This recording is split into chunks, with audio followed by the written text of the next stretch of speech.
Welcome to our mini AG project. My mom's going to show you how she made this awesome bed for Mini Julie. I love it. Enjoy! I start by planting the pieces of the bed on 1/4-inch graph paper. This shows my plan for the mattress frame looking down from the top. Find a cardboard box to use. You can use any type, but my favorite are these Belvita boxes from Costco. They are thicker and have a nice white surface on the inside, which makes a nice smooth finished surface when painted. I open up the box and lay it flat, and then I cut off the tabs so I have a squared off piece of paperboard. I use my old Creative Memories trimmer to cut the cardboard into 1/2-inch strips and 3/4-inch strips. Cut enough strips so when they are layered and glued together they will be the desired thickness for each piece. Thickness will vary. Bedposts need to be about 1/2 inch thick, while side rails will be about 1/4 inch thick. I measure and mark 2 inches up and 1/8 inch in on one strip. Then I can cut an opening with an X-Acto knife or a flat whittling knife like this one. This is going to create a niche for the side rails. Just apply pressure with the knife until you cut through the paperboard and are able to pop out the piece in the middle.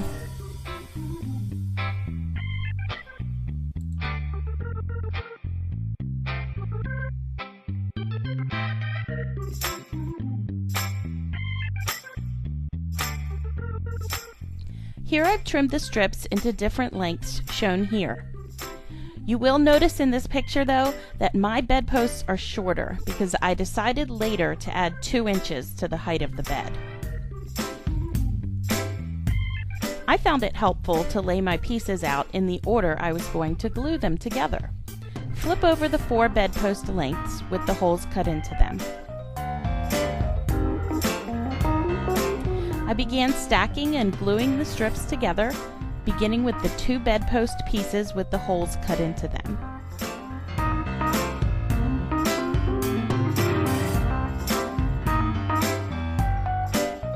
Then I glued on the 3/4-inch footboard piece across the holes and glued on the short bedpost pieces underneath and the long pieces above it. Continue to glue on the pieces in the same way. This time though, I start gluing them so that the white side is up. If the glue stick isn't working, you can try some tacky glue spread thinly.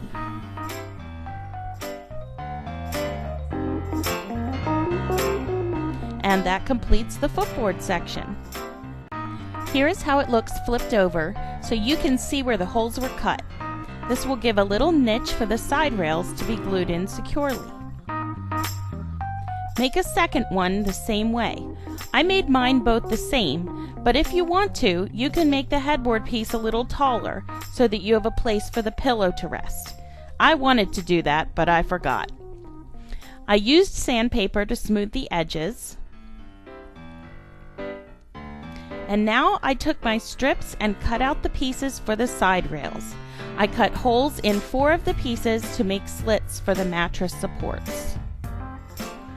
I used some clips to hold them together while the glue dried.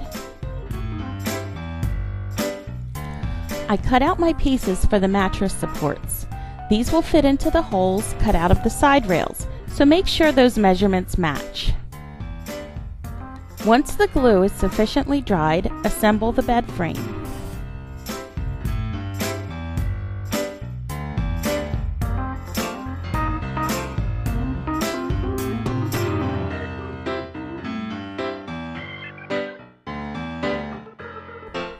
I don't have a video of this part fully constructed, but once it is done, measure the top and adjust your plans for the canopy as needed.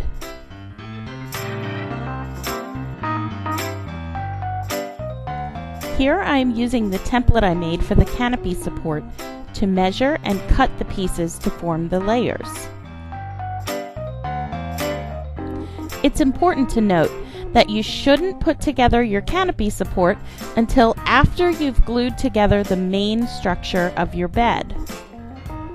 This is because you want to be sure to get an accurate measurement of the actual distance between the bedposts. This could be slightly different than planned. Mine ended up being slightly shorter than it needed to be. Then, once you have the correct measurements, cut out all of your pieces for the canopy frame. Here I am laying out the pieces that will come together to be the canopy frame. This is the first layer. Here is the second layer. And as I watched this, I realized I probably should have left the corners cut in 90-degree angles and just had them overlap in the different layers. This would have made it stronger. The center sections should overlap at the long side pieces to add strength and stability. And here is the third and final layer.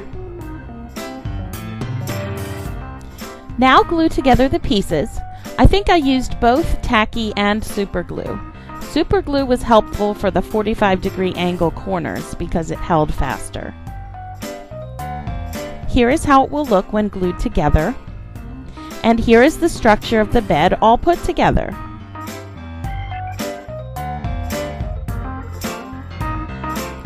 Here you can see where I added about a 1/4-inch strip to my canopy frame. I didn't adjust my pattern after gluing the frame together, and so I came up short. So that is how I decided to compensate for it. And I cut 2 pieces of paperboard to be the mattress support and just glued them together. Here is Molly testing out the bed. This is where I discovered I had made the bedpost too short for my taste. I did consider turning it into a bunk bed instead,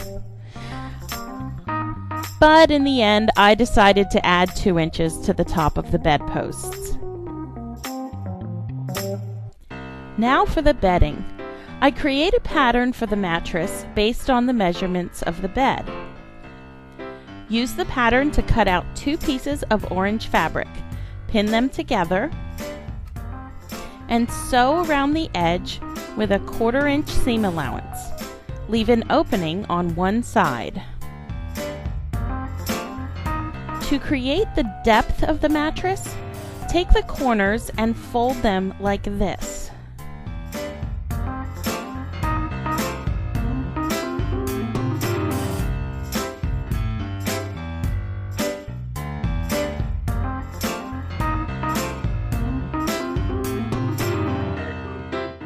Measure 1/2 inch or desired depth across the point. Draw a line, which I am doing here, though you can't see it. And sew on the line drawn with a straight stitch. Do this on all 4 corners. And when you turn it right side out, the corners will look like this.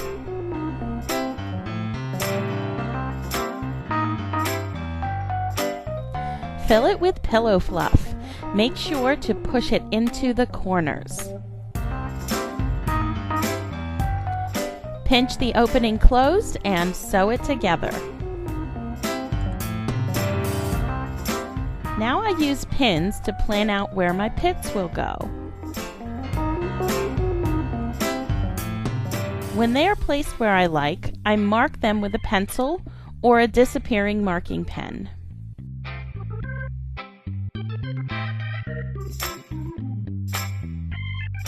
I set my machine to a zigzag stitch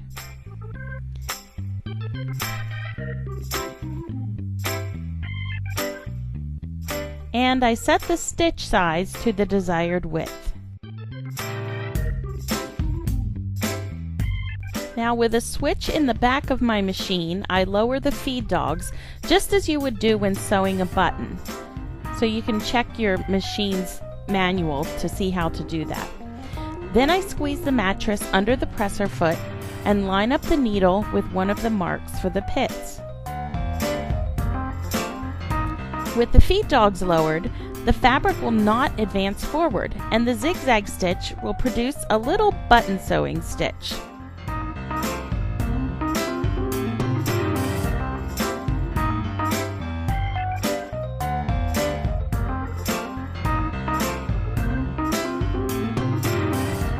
Move over to the next mark and do the same thing. Once done, snip the threads in between. And now for the bedspread. I used graph paper to plan a pattern for the bedspread. I wanted it to be one piece, so I cut out 4 panels and taped them together.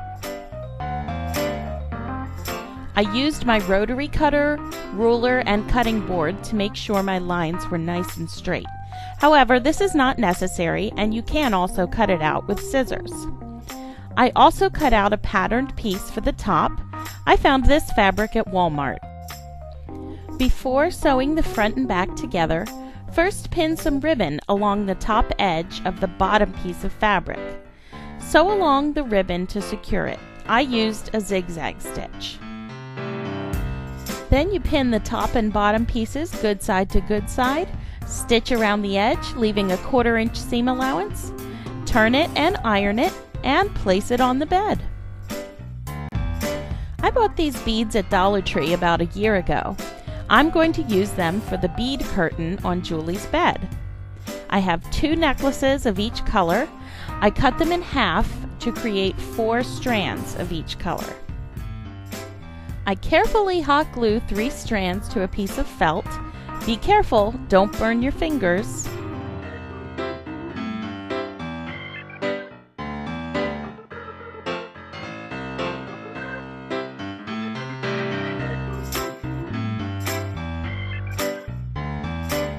And I do this 4 times.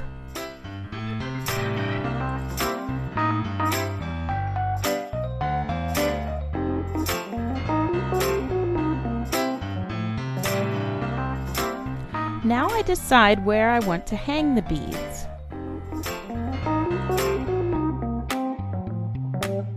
And after they're glued, I'll trim off the excess at the bottom. Now, I don't like how I ended up hanging mine because they stick out a little funny before hanging down. So if you make this craft, just make sure you like how your beads will hang down before you glue. Now for the canopy. I had a lot of trouble with my canopy, so based on my experience, I will tell you how I should have made it. To make the canopy, measure the long and short sides of the frame. Measure how far down you want the canopy to hang over the side. For me, it's 1/2 inch. Take fabric and cut a piece for the canopy. Add 1/2 inch all the way around for the part that will hang down, and at least a 1/4 inch all the way around for a hem.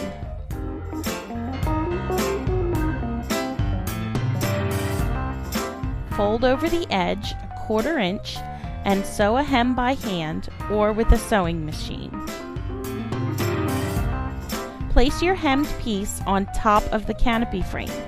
Pinch the sides and pin them to see where to sew. Sew all 4 corners and try it on the canopy frame. And then turn it right side out, and you can use a zigzag stitch to sew on the ribbon around the edge. Place your canopy on top.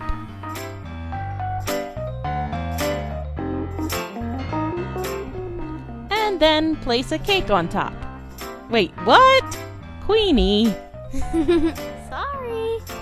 We add some pillows and a flower pillow made from fuzzy fleece and felt, and it's complete. And Julie looks pretty happy with her bed, and here comes Ivy to check it out too.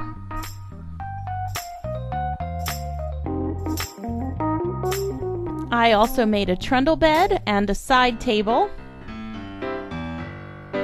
And watch for our review of Mini Julie's bed in another video for more information about those pieces. Thank you so much for watching. Like, comment, share, and subscribe to see more DIYs for mini dolls. Bye-bye!